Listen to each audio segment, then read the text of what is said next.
विजया एकादशी व्रत से मिलता है वाजपेयी यज्ञ का फल, जाने महत्व और कथा। जगत के पालनहार भगवान विष्णु से ही एकादशी की उत्पत्ति हुई है।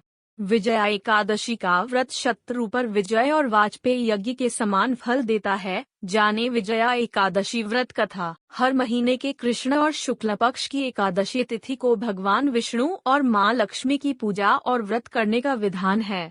फाल्गुन महीने में विजया एकादशी व्रत 6-7 मार्च 2024 दोनों दिन किया जाएगा, लेकिन गृहस्थ जीवन वाले पहले दिन व्रत रखें। एकादशी व्रत सौभाग्य, समृद्धि और सुख की प्राप्ति के लिए किया जाता है। कहा जाता है कि लंका पर चढ़ाई से पहले श्री राम ने भी विजया एकादशी व्रत किया था, जिसके फलस्वरूप उन्हें विजय प्राप्त का वरदान मिला और रावण हारा गया। विजया एकादशी व्रत में कथा का श्रवण करने से वाजपेयी यज्ञ करने के समान फल मिलता है। विजया एकादशी व्रत कथा। पौराणिक कथा के अनुसार रावण ने जब माता सीता का हरण कर लिया, तब श्री राम ने हनुमान सुग्रीव की मदद से लंका पर चढ़ाई की योजना बनाई। राम जी ने सेना सहित लंका की तरफ प्रस्थान किया।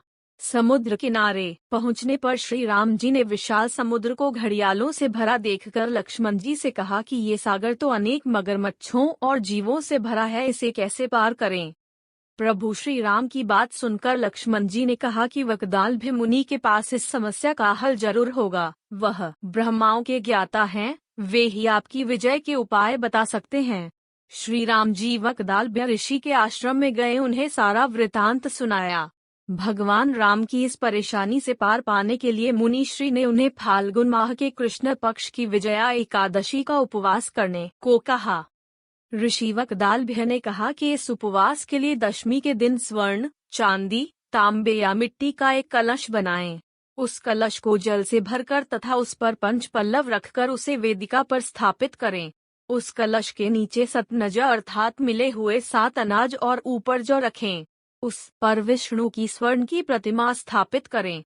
एकादशी के दिन स्नान आदि से निवृत्त होकर धूप, दीप, नैवेद्य, नारियल आदि से भगवान श्री हरि का पूजन करें। सारा दिन भक्तिपूर्वक कलश के सामने व्यतीत करें और रात को भी उसी तरह बैठे रहकर जागरण करें। द्वादशी के दिन नदी या तालाब के किनारे स्नान आदि से निवृत्त होकर उस कलश को ब्राह्मण को दे दें। यदि आप इस व्रत को सेनापतियों के साथ करेंगे तो अवश्य ही विजय श्री आपका वरण करेगी। श्री राम ने विजया एकादशी का व्रत किया और इसके प्रभाव से राक्षसों के ऊपर विजय प्राप्त की। ब्रह्मा जी ने नारद जी से कहा था, जो साधक इस व्रत का महात्म्य श्रवण करता है या पढ़ता है, उसे वाजपेयी यज्ञ के फल की प्राप्ति होती है।